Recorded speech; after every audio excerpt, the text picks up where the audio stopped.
For 6 days, one ship sat sideways in the Suez Canal. That's it. One ship, one canal, 6 days.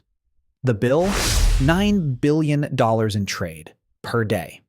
But here's what nobody told you at the time. The ship getting unstuck wasn't the end of the story. It was the beginning of something much larger. A cascade of delays that rippled through factories, store shelves, and price tags for months afterward. And that pattern, that ripple, is happening right now. Quietly. Constantly. Not because of ships stuck sideways, just because of delays. Let's start small. A firm orders a specialized chip. Supposed to arrive in 10 days. Takes 15.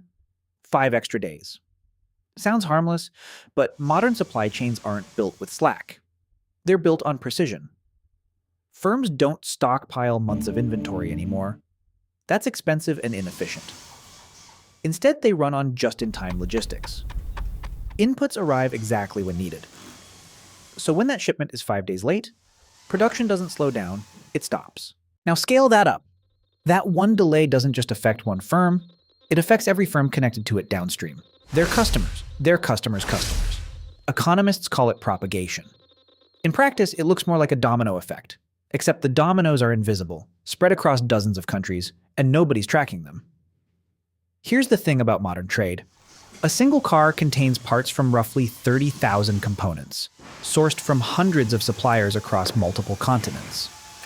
One chip from Taiwan, one sensor from Germany, assembled in Mexico, sold in Ohio. Every link in that chain is timed. So when a port backs up, when ships start queuing for days instead of hours, it doesn't stay local, it spreads. After the Ever Given was freed, container shipping didn't go back to normal. Transit times that used to average 40 days stretched past 70. Spot freight rates went up over 500% within a year. Firms couldn't get inputs. So they cut production. They delayed orders. They raised prices to manage uncertainty. And that some firms start holding extra inventory as a buffer. Sounds rational. But inventory is expensive, costs go up. Other firms can't afford to hold inventory, so they stay lean and become fragile, one delay away from shutting down. Now you have an economy split in two, firms that are resilient and firms that are perpetually on the edge. That imbalance creates volatility. Production becomes uneven, prices swing. And what started as a logistics problem becomes inflationary pressure, the kind that shows up in your grocery bill and your car payment without any obvious explanation. But here's the subtler part. Delays don't hit every firm the same way. If you're upstream, a raw materials supplier, the shock might take weeks to reach you. But if you're downstream, a retailer, a manufacturer near the consumer, you feel it immediately. Empty shelves, missed production targets, and consumers who just see higher prices and fewer choices with no idea why. From their perspective, it just looks like things got more expensive. Underneath, it's not just inflation, it's timing. It's coordination breaking down at scale. Think of it like traffic. One car braking doesn't create a jam, but if enough cars brake at the same moment, even slightly, a wave of congestion forms and travels backward through traffic for miles. Nobody caused it. Nobody intended it. It just emerged.